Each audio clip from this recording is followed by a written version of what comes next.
நண்பர்களே, இன்றைக்கி பல்லாவர சந்தைக்கு போயிருந்தோமா, அங்கேருந்து இவ்வளோ விண்டேஜ் கேட்ஜஸ் எடுத்துகிட்டு இருந்தோம்.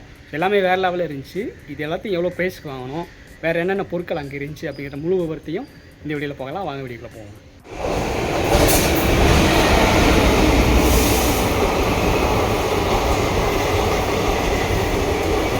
இன்றைக்கி பல்லாவரம் ரயில்வே ஸ்டேஷன் இருக்குல்ல, அந்த வழியாக மார்க்கெட்டுக்கு போயிருந்தோம். என்ட்ரன்ஸ்லேயே பார்த்தீங்கன்னா ஒருத்தர் வந்து தனியாக கடை போட்டிருந்தார். இவருக்கு பக்கத்தில் எந்த கடையுமே இல்லை. அவர்கிட்ட பார்த்தீங்கன்னா இந்த மாதிரி எக்கச்சக்கமான கேட்ஜெட்ஸ் இருந்துச்சு. ப்ரைஸும் ரொம்ப கம்மியாக சொன்னார். அதில் ஐஃபோன் 4S இருக்குது பார்த்தீங்களா, 5S, இது பார்த்தீங்கன்னா 400 சொன்னார். அதுக்கப்புறம் பேர பேசுனா அவர் 200 கூட வந்தார். ஆனால் அதில் பார்த்தீங்கன்னா டிஸ்பிளே போயிடுச்சு. உள்ளுக்குள்ளே பேட்ரி போர்டு இதெல்லாமே நல்லா தான் இருக்குது. இப்போ இது வாங்கினோம்னா நமக்கு ஸ்பேருக்கு யூஸ் பண்ணிக்கலாம். ஸோ அதை பார்த்துக்கிட்டு இருந்தோம். அவர் கடையை பார்த்துட்டு அதுக்கு உள்ளே போக ஆரம்பித்தோம். பார்த்தீங்களா, சுற்றி ஒரு கடை கூட காணும். ஆனால் அவர் அங்கே போட்டிருந்தார். அதுக்கப்புறம் உள்ளே வந்தோம்னா இதுதான் மார்க்கெட்டோட என்ட்ரன்ஸ். இந்த சைடில் பார்த்தீங்கன்னா ஃபுல்லாகவே மளிகை சாமான்கள், காய்கறிகள், பழங்கள் போட்டிருப்பாங்க. நவாப்பழம் சீசன் வந்துருச்சுல, அதனால் நவாப்பழம் ரொம்ப அதிகமாக போட்டிருந்தாங்க. ப்ளஸ் வாட்டர் மெலான்னு சொல்லிட்டு எக்கச்சக்கமான ஃப்ரூட்ஸ் இருந்துச்சு. நம்ம வந்து எக்ஸ்பைரான பொருட்கள், அதாவது இந்த சேவு, சீவல், முறுக்கு, இதை வாங்குறதுக்கு கொஞ்சம் யோசிக்கலாம். பட் இங்கே இருக்கிற காய், கனிகள் இதெல்லாம் ஓரளவுக்கு நல்லா தான் இருக்கும். ஸோ நிறைய பேர் அங்கே வாங்கிட்டு இருந்தாங்க. அதுக்கப்புறம் தான் நம்ம எலக்ட்ரானிக் கேட்ஜெட்ஸ் இருக்கிற சைடுக்கு போக ஆரம்பித்தோம். அங்கே பார்த்தீங்கன்னா சாம்சங்கோட ஏசி ஒன்று வச்சுருந்தாங்க. இன்லெட்டு, அவுட்லெட்னு சொல்லிட்டு எல்லாமே அங்கே பாருங்கள், இன்வெர்ட்ரு முதற்கொண்டு செட்டப்பாக போட்டிருக்காங்க. ஸோ ஏசி நம்ம வாங்க போகிறது கிடையாது. சைடில் பார்த்தீங்கன்னா இந்த வீட்டுக்கு வண்டிக்கெலாம் ஒட்டுவாங்களே எல்இடி லைட் ஸ்ட்ரிப்பு, அது அப்படியே பண்டல் மாதிரி வச்சுருந்தாங்க. ரேட் எவ்வளோன்னு கேட்டதுக்கு 500 சொன்னார். நம்ம தனியாக வாங்கினா கடையில் எவ்வளோ வருதுன்னு தெரியல. பட் இது எப்படியும் நிறைய தூரம் வரும் போல். நம்மக்கிட்ட லேப்டாப் அதுன்னு கொஞ்சம் நல்லா இருந்துச்சு அப்படின்னா இதை வாங்கி நம்ம வீட்டில் செட் பண்ணலாம். இதுக்கு எந்த பக்கம் பவர் சப்ளை கொடுக்குறது, எதுவும் கன்வெர்ட்டர் தேவைன்னு சொல்லி தெரில. பரவாயில்ல, அதையும் வாங்கி நம்ம ஆராய்ச்சி பண்ணி பார்த்துருவோம். அடுத்து ஒரு கடையில் பார்த்தீங்கன்னா இது என்ன டியூப் லைட்டாக என்னென்னு தெரியல, இப்படி செட்டாக வச்சுருக்காங்க பாருங்கள். எல்இடி ஸ்ட்ரிப்பு, அப்புறம் ஸ்கொயர் ஷேப்பில் உள்ளுக்குள்ளே வச்சுருக்காங்க. இது எஸ்எம்பிஎஸ்ன்னு நினைக்கிறேன். இது எங்கே மாட்டுறதுன்னு தெரில, எங்கிட்ட இருந்து எட்டு வந்தாங்கன்னு தெரில. ஆனால் நிறையா பீஸ் வச்சுருக்காங்க. 50 ரூபா 60 ரூபா அந்த ரேட்டுக்கு விற்றுட்டு இருந்தாங்க. அப்புறம் பக்கத்தில் பார்த்தீங்கன்னா சோனியோட ஒரு லேப்டாப் இருந்துச்சு. பழைய வருஷம்தான், ஆல்ரெடி டாப்பு கீப்பெல்லாம் திறந்து வச்சுருக்காங்க. ஸோ அந்த கடையில் பார்த்தீங்கன்னா கூட்டங்கள் நிறையா இருந்துச்சு. அப்படி என்னடா கூட்டம் இருக்குது, என்னடா பார்த்துட்ருக்கேன் அப்படின்னு பார்த்தா அங்கே பாருங்கள், விதவிதமாக பேனாசோனிக் கேமராவா, குசுபேட்டு, ஏர் ட்ரையர் அப்படி இப்படின்னு சொல்லிட்டு எக்கச்சக்கமாக கிடந்துச்சு. வாரம் இந்த மாதிரி கீபோர்டு பார்த்தீங்கன்னா நிறையா மாட்டிடுது. மியூசிக் போடுறது, சின்ன பசங்க விளாடுவாங்களா அந்த மாதிரி இது. அப்புறம் டிவிடி பிளேயரும் நிறையா கிடந்துச்சு. ஸோ நமக்கு இங்கே ஹெச்பி லேப்டாப் ஆல்ரெடி பிரித்து போட்டிருந்தாங்க. டிஸ்பிளே தனியாக, மதர் போர்டு தனியான்னு சொல்லிட்டு. எங்கே நம்ம லேப்டாப் மாதிரி இருக்கே அப்படின்னு சொல்லிட்டு எடுத்து பார்த்தா அது கொஞ்சம் பழைய மாடல் போல், நம்ம லேப்டாப்புக்கு செட் ஆகாது. அங்கே மதர் போர்டு இல்லை, உள்ளே பார்த்தீங்களா ஓட்டையாக இருக்குது. சரி கொஞ்சம் வச்சுட்டு வந்துட்டேன். அடுத்து நம்ம அண்ணாச்சி கடையில் சாம்சங்கோட இந்த மாதிரி ஒரு டேப் இருந்துச்சு. பார்க்குறதுக்கு உடையாமல் அப்படியே புதுசு மாதிரி இருக்குது. இதில் ப்ரைஸ் பார்த்தீங்கன்னா ஆரம்பத்தில் 4000 கிட்ட சொன்னாங்க. அப்புறம் பேரம் பேசி 2000 கொண்டு வந்தோம். இருந்தாலும் என்ன பிரச்சனைன்னு கேட்டிங்கன்னா இதில் வந்து லேட்டஸ்ட் ஓஎஸ் கிடையாது, ரொம்பவே பழசு தான். நிறைய ஆப் சப்போர்ட் பண்ணுமான்னு கூட தெரியல. பட் இதில் லாக் இல்லை, சும்மா ஒரு நார்மல் பர்பஸ்க்கு யூஸ் பண்ணிக்கலாம். ஸோ ரேட்டு கொஞ்சம் கம்மி பண்ண முடியுமா, 1000 ரூபா பட்ஜெட்டுக்கு கொண்டு வருமானு பார்த்தோம். பட் அவர் வந்து குறைக்கவே மாட்டேன்ட்டார். லெனோவோ டேப் ஒன்று இருந்துச்சு, அப்புறம் சாம்சங் ஒன்று இருந்துச்சு. லெனோவோ ஆல்ரெடி வாங்கிட்டு போயிட்டாங்க. டேப்பும் ஒருத்தர் பேசிகிட்டு இருந்தார். அதனால் சரி அவருக்கே கொடுத்துலான்னு சொல்லிட்டு நாங்கள் இதை வாங்கலை, அவர்கிட்டே பார்த்து வந்துச்சாச்சு. பட் இந்த டேப் நல்லாயிருக்கு. இது மாதிரி இன்னும் கம்மி ப்ரைஸில் கிடச்சா நல்லாயிருக்கும். ஸோ அதுக்கப்புறம் பார்த்தீங்கன்னா நம்ம நோக்கியாவோட செங்கல் ஃபோன் ஒன்று, இதை கொண்டு மண்டையில் எரிஞ்சுன்னு வச்சுக்கோங்களேன், மண்டை பொழந்துடும். அந்த அளவுக்கு இது ரொம்ப ஸ்ட்ராங்கான நோக்கியா ஃபோனு. இப்படி ஒன்று மாட்டுச்சு. ஸோ நாங்கள் வந்து இதுக்குள்ளே என்ன இருக்குதுன்னு சொல்லிட்டு பார்க்கலான்னு சொல்லிட்டு ஓப்பன் பண்ணி பார்த்தோம். ஓப்பன் பண்ணுறது கொஞ்சம் கஷ்டமாக தான் இருக்கும். ஏன்னா கீழே இருக்கிற பட்டனை வந்து நல்லா இழுத்தாக தான் வரும். ஸோ 2 கை வச்சு இழுத்து பார்த்தா உள்ளுக்குள்ளே பேட்டரியும் இருக்குது, ப்ளஸ் ஏர்டெல் சிம்மு. ஏர்டெல் இப்போ இருக்கிற ஏர்டெல் கிடையாது, அது லோகோ பார்த்தீங்கன்னா வேறு மாதிரி இருக்கும். இந்த மாதிரி ஏர்டெல் சிம் ஒன்று இருந்துச்சு.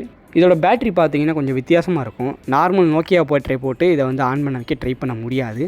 அதனால் அங்கேயே செக் பண்ண முடியல. அதோட டிஸ்பிளே பார்த்தீங்கன்னா கொஞ்சம் உடஞ்சி போன மாதிரி தான் இருந்துச்சு, தண்ணி போன மாதிரி.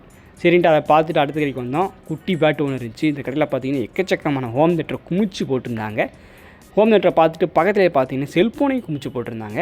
ஸோ இங்கே நமக்கு தேவையான பொருட்கள் எதுவும் கிடைக்குமா அப்படின்னு பார்த்துட்டு இருந்தோம். C1 நோக்கியா ஒன்று இருந்துச்சு, ஆனால் அதில் கேமரா இல்லை. அதுக்கப்புறம் பார்த்தீங்கன்னா HTCயில் டச்சு ஃபோன், அப்புறம் சாம்சங்கில் அந்த குட்டி ஃபோன் இருக்கும் பார்த்தீங்களா, அந்த மாதிரி நிறையா இருந்துச்சு. HTC விண்டோஸ் ஃபோனான்னு பார்த்தேன். பட் இது விண்டோஸாக என்னன்னு கண்டுபிடிக்க முடியல அந்த ஸ்பாட்டில். அதுக்கு பக்கத்தில் பார்த்தீங்கன்னா ஹோம் தேட்டர் மாதிரி ஒரு டிவைஸ் இருந்துச்சு, ஹெச்பின்னு போட்டிருந்தாங்க. ஹெச்பி ஹோம் தேட்டர் மாதிரி ரிலீஸ் பண்ணுறாங்க அப்படின்னு பார்த்தா அது வந்து பிரிண்டர் ப்ளஸ் இந்த மாதிரி ப்ரொஜெக்டர் ஒன்று இருந்துச்சு. இது என்ன கம்பெனி தெரியல, ஏதோ சைனா பீஸாக என்னன்னு தெரில, கொஞ்சம் பழைய பிரிண்டர் தான் இருந்துச்சு. அது பக்கத்துலேயே பார்த்தீங்கன்னா ஒரு இதில் வாட்ச்சு அப்புறம் இயர்பட்ஸ் ஒன்று போட்டிருந்தாங்க. ஓப்பன் பண்ணி பார்த்ததில் ஒன்று தான் இருந்துச்சு, இன்னொன்று காணும். போட்டு நல்ல ப்ராண்டு தான். கேஸ் வேணும் அப்படின்னு வாங்கிக்கலாம், 50 ரூபாய் கூட தருவாங்க. ஸோ இந்த கடையில் வந்து மோஸ்ட்லி இந்த ஸ்பீக்கர் ஹோம் தேட்டரு இதுதான் எக்கச்சக்கமாக கிடக்கும். அதேமாரி இந்த மாதிரி சந்துவில் போய் பார்த்தோம், அந்த கடையோட பகுதி ஒன்று இருக்குது, அங்கிட்டு போய் பார்த்ததில் இங்கே பாருங்கள் எல்ஜியோட டேபாக ஃபோனான்னு தெரிலங்க, இந்த மாதிரி சதுரமாக இருக்குது. இப்படிப்பட்ட இதை நான் பார்த்ததே கிடையாது, எல்ஜி தரப்புலேருந்து விட்ருக்காங்க. அப்புறம் நம்ம சப்ஸ்கிரைபர் 2 பேர் வந்து சோனியோட அந்த ஒரிஜினல் PS3 இருக்குல்ல அது வாங்கியிருக்காங்க. அது ஆல்ரெடி கழட்டி ஓப்பன் பண்ண மாதிரி தான் தெரியுது. ப்ரைஸ் பார்த்தீங்கன்னா 1500 சொன்னாங்க போல். ஸோ என்ன பண்ணுவீங்கன்னு கேட்டதுக்கு நாங்கள் ட்ரை பண்ணுன்னு சொல்லிட்டு 2 பேரும் சொன்னாங்க. 2 பேருமே பார்த்தா கழட்டி அலசி அரைஞ்சி பிரித்து மேய்ஞ்சிடுவாங்க போல், அந்த அளவுக்கு தான் ஒரு மோட்டிவோட வாங்கிட்டு போயிட்டுருக்காங்க. ஸோ பார்ப்போம் அவங்க என்ன பண்ணி ஒர்க்காக வச்சாங்க இல்லைன்னு சொல்லிட்டு. பட் PS2 வந்து ரொம்பவே அதிகமாக கிடைச்சிச்சு முன்னாடி, இப்போ அது கிடைக்க மாட்டேங்குது. PS3 இந்த மாதிரி தான் கிடச்சிட்ருக்குது. அப்புறம் ஹெச்பியோட இந்த மாதிரி ஒரு மானிட்டர் பார்த்தோம். அது பக்கத்துலேயே பார்த்தீங்கன்னா நிறைய சிடி கேசட் இப்படிப்பட்ட பொருட்கள், அப்புறம் கார் ஆம்பிளிஃபையர் வந்து இருந்துச்சு. அதில் வந்து பென்ட்ரைவ் போடுற மாதிரி டிசைனாக இருந்துச்சு. முன்னாடியெல்லாம் பொருட்கள் நிறையா வரும், இப்போ ரொம்ப கம்மியாயிடுச்சு போல். அப்புறம் இங்கே பார்த்தீங்களா பழைய மேக்புக் டு VGA கன்வெர்ட்டர். இது வந்து நான் அப்போ 50 ரூபாய்க்கு வாங்கினேன், இப்போ பார்த்தீங்கன்னா ரேட்டு 75 ரூபா மாட்டாங்க. அதுக்கப்புறம் ஒரு கடையில் பார்த்தீங்கன்னா ஒரு ஐயா அந்த மாதிரி கட்டிங் பண்ணுற மிஷின் இதெல்லாமே ஒர்க்காக வச்சு காட்டிகிட்டு இருந்தார். பக்கத்தில் சுவிட்ச் போர்டு வச்சுருக்காரா, ஸோ அது வழியாக வந்து வச்சிட்ருக்காரு. இவர் கடையில் வந்து இதே போல் நிறைய மிஷின் இருந்துச்சு. இது என்ன ஓட்ட போடுற மிஷின் என்னன்னு தெரில. அப்புறம் அந்த பைப்பு பலகை கட் பண்ணுற மிஷின் இப்படிப்பட்ட எக்கச்சக்கமாக இருந்துச்சு. அவர் கடைக்கு பக்கத்துலேயே பார்த்தீங்கன்னா ஒரு கடையில் வந்து டெல் லேப்டாப், HP லேப்டாப் எல்லாமே பழசாக தான் இருக்குது. கொஞ்சம் லேட்டஸ்ட்டாக வந்தால் கூட நம்ம ஏதாச்சும் பண்ணலாம். அதில் மதர் போர்டெல்லாம் பழைய கான்ஃபிகரேஷன், ப்ராசஸரும் பார்த்திங்கன்னா இன்பில்டாக கொடுத்துருப்பாங்க. அதுக்கு தான் இதை வாங்குறதுக்கு கொஞ்சம் சிக்கலாக இருக்குது. அப்புறம் நிறைய டேப் இருந்துச்சு, எல்லாமே லெனோவோட பழசு. இன்றைக்கி பார்த்ததுலேயே ஒன்று இது நல்லதுன்னு கேட்டிங்கன்னா அந்த சாம்சங் டேப் பார்த்திங்கன்னா அதுதான் கொஞ்சம் ஓகேவாக இருந்துச்சு. அப்புறம் ஒரு கடையில் பார்த்திங்கன்னா இந்த போர்டு சால்ட்ரிங் பண்ணுறது, ஸ்க்ரூ கழட்டுறது, அப்புறம் இந்த ஹீட் கன்னு இந்த மாதிரின்னு சொல்லிட்டு மொபைல் டெக்னீஷியனுக்கு தேவையான அனைத்து பொருட்களையும் ஒரு கடையில் பார்த்தீங்கன்னா குமிச்சு போட்டு விற்றுக்கிட்டு இருக்காங்க. மக்கள் நிறைய பேர் இதை வாங்குறதுக்கு குமிஞ்சிகிட்டு இருந்தாங்க. ஸோ நமக்கு வந்து இந்த ஸ்க்ரூ ட்ரைவர் கழட்டுறதுக்கு ஒரு மிஷின் இருக்குது, உள்ளுக்குள்ள மோட்டர் இருக்கும், ஆமுனாட்டர்னு அதுவே கழட்டிடும். அந்த மாதிரி மிஷின் வாங்கலான்னு பார்த்தேன். ப்ரைஸ் பார்த்தீங்கன்னா 200 சொன்னாங்க. பட் இதில் மாற்ற அந்த ஸ்க்ரூ செட்டப்பை காணும், எம்டியாக தான் இருந்துச்சு. இந்த பக்கம் பார்த்தீங்கன்னா சால்ட்ரிங் மிஷின் எல்லாமே எப்படி குமிச்சு போட்டிருக்கான்னு பாருங்கள். இந்த மொபைல் டெக்னீஷியன் ட்ரைனிங் கொடுக்குற இடத்துலேருந்து பல்காக வந்துச்சா என்னன்னு தெரில, மொத்தமாக இவங்ககிட்ட குஞ்சு கிடக்கு. அந்த பக்கம் பார்த்திங்கன்னா அந்த சால்ட்ரிங் மிஷினை வைக்கிறதுக்கான அந்த ஸ்டாண்டு இருந்துச்சு, ஒன்று 100 ரூபாயம்மா. அப்போ 50 ரூபா சொன்னாங்க, இப்போ கொஞ்சம் ரேட்டு ஏற்றிட்டாங்க போல், கூட்டம் வரவும் அவங்க ஆகிட்டாங்களா எனக்கு தெரில. அப்புறம் பிளாக்பெரி ஃபோன் ஒன்று பார்த்தோம், இது கொஞ்சம் நல்ல கண்டிஷனில் இருந்துச்சு, அதனால் அதை காசு கொடுத்து வாங்கியிருக்கிறோம். இதுக்கான ஸ்பேர் நம்மக்கிட்ட கிடைக்கும். அப்புறம் சாம்சங்கில் இந்த மாதிரி ஒரு ஃபோன், அப்புறம் அதோட ஒரு குட்டி ஃபோன். இதில் வந்து 4G சப்போர்ட் பண்ணும் பட் லேக் ஆகும். அது ரேட் கொஞ்சம் அதிகம் சொன்னதுனால இப்போதைக்கு பிளாக்பெரியை மட்டும் வாங்கிட்டு வந்திருக்கோம். அப்புறம் அடுத்த கடையில் பார்த்தீங்கன்னா இந்த லெனோவோட ஃபோனு, ஐபேடு, ஒரு பக்கெட் ஃபுல்லாகவே இந்த மாதிரி ஐபேடாக குமிச்சு போட்டிருந்தாங்க. ஸோ அடுத்த பக்கெட்டில் பார்த்தீங்கன்னா அங்கிட்டு வந்து எல்லாமே பட்டன் ஃபோன். இங்கே பார்த்தீங்கன்னா ஒரு பக்கெட்டில் வந்து இந்த மியூசிக் பிளேயர் டிரான்சன்ட்டோடது, சோனியோடது இது தனியாக போட்டிருக்காங்க, ஹார்ட்ஸ்க்கு தனியாக போட்டிருக்காங்க, பேட்டரிக்கு தனியாக போட்டிருக்காங்கன்னு சொல்லிட்டு இந்த ரெஸ்ட் ரூமுக்கு அடுத்த கடையில் பார்த்தீங்கன்னா எல்லாமே தனித்தனி ரகமாக வச்சுருக்காங்க. அந்த கடையில் எப்போவுமே கூட்டமாக இருக்கும், நீங்கள் அதை பார்த்து கண்டுபிடிச்சிடலாம் அந்த கடையில் ஏதோ வித்தியாசமாக இருக்கப்பா அப்படின்ட்டு.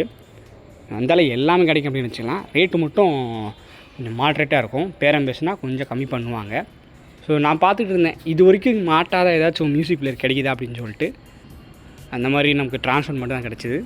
ஸோ அந்த பக்கம் பார்த்திங்கன்னா Jio dongle, Nokia, Samsung button ஃபோனுக்காகவே ஒரு பாக்கெட் வச்சுருந்தாங்க. நமக்கு தேவையானதான் பார்த்துக்கிட்டு இருந்தோம்.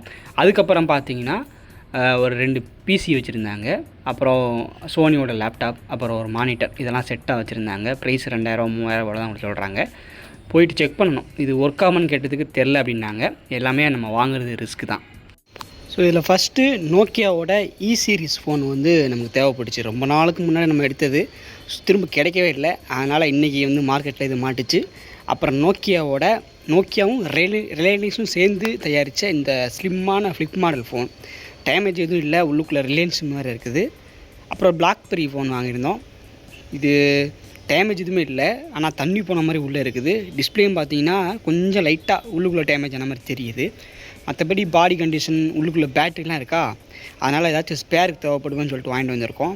அப்புறம் நோக்கியாவில் லூமியாவில் இது மாட்டுச்சு, இது கொஞ்சம் நல்ல கண்டிஷனில் இருந்துச்சு. ஸோ ஏற்கனவே ஒன்று போட்டோம், அதை நிறைய பேர் கேட்டிருந்தீங்க. நம்மக்கிட்ட ஒரே ஒரு பொருள் தான் இருக்குது, அதனால் திரும்ப எப்போச்சும் பல்லாவரத்தில் கிடச்சா சொல்கிறேன் அப்படின்னு சொல்லியிருந்தேன். ஸோ அவனுக்காக வாங்கிக்கிறேன். அப்புறம் இது பார்த்தீங்கன்னா ஒரு ஸ்டைலிஷான Transcend music player, 8GB inbuilt memory உள்ளுக்குள்ளே இருக்குது. ஸோ இதை வந்து நம்ம சப்ஸ்கிரைபர் ஒருத்தர் இருக்கார், நம்ம நண்பர் ஒருத்தர், அவர் பெரிய ஆள் தான், வேறு எப்படி சொல்கிறது தெரியல சார். ஸோ அவர் வந்து நம்மக்கிட்ட சரி பண்ண கொடுத்துருந்தாரு. இதோட பில்ட் குவாலிட்டி பார்த்திங்கன்னா வேறு லெவலில் இருக்குது, மெட்டல் பாடி. இது வரைக்கும் இப்படிப்பட்ட ஒரு டிவைஸை நான் பார்த்தது கிடையாது. ஸோ இதையும் நம்ம சரி பார்க்கணும். ப்ளஸ் இது பார்த்திங்கன்னா ஒரு குட்டி மியூசிக் பிளேயர், இதில் வந்து ஸ்பீக்கர்லாம் இருக்காது, மெமரி கார்டு ஸ்லாட்டும் இல்லை. பட் உள்ளுக்குள்ளே பார்த்தீங்கன்னா 1GB இன்பில்ட் மெமரி இருக்குது. ஸோ இதையும் நம்ம சரி பார்க்கணும்.